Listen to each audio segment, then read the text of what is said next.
BNP ক্ষমতায় আসলে কৃষকদের কোনো সমস্যা থাকবে না, 12 মাস কৃষকের মুখে হাসি থাকবে।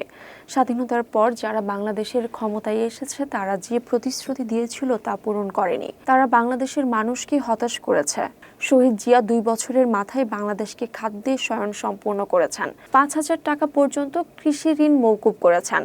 শনিবার 8 ফেব্রুয়ারি বিকেলে ব্রাহ্মণবাড়িয়ার নবীনগর উপজেলার শিবপুর ইউনিয়ন উচ্চ বিদ্যালয় মাঠে ইউনিয়ন কৃষক দলের সমাবেশে প্রধান অতিথির বক্তব্যে এসব কথা বলেন বাংলাদেশ জাতীয়তাবাদী কৃষক দলের কেন্দ্রীয় কমিটির সভাপতি কৃষিবিদ হাসান জাফির তুহিন।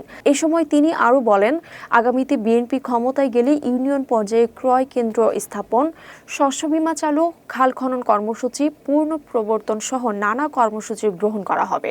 সমাবেশে ইউনিয়ন কৃষক দলের সভাপতি মোহাম্মদ মুজিবুর রহমানের সভাপতিত্বে ও উপজেলা কৃষক দলের সদস্য সচিব আনোয়ার হোসেন বাবুল এর সঞ্চালনায় প্রধান বক্তা হিসেবে বক্তব্য রাখেন। কেন্দ্রীয় কৃষক দলের সহ সাধারণ সম্পাদক কে এম মামুনুর রশিদ।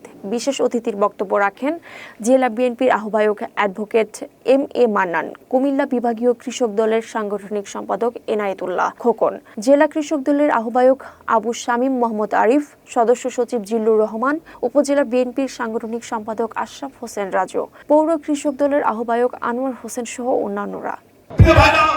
আমরা আপনাদের নিশ্চিত করে বলতে পারি, এবার বিএনপি ক্ষমতা আসলে বাংলাদেশের কৃষকের কোনো সমস্যা থাকবে না।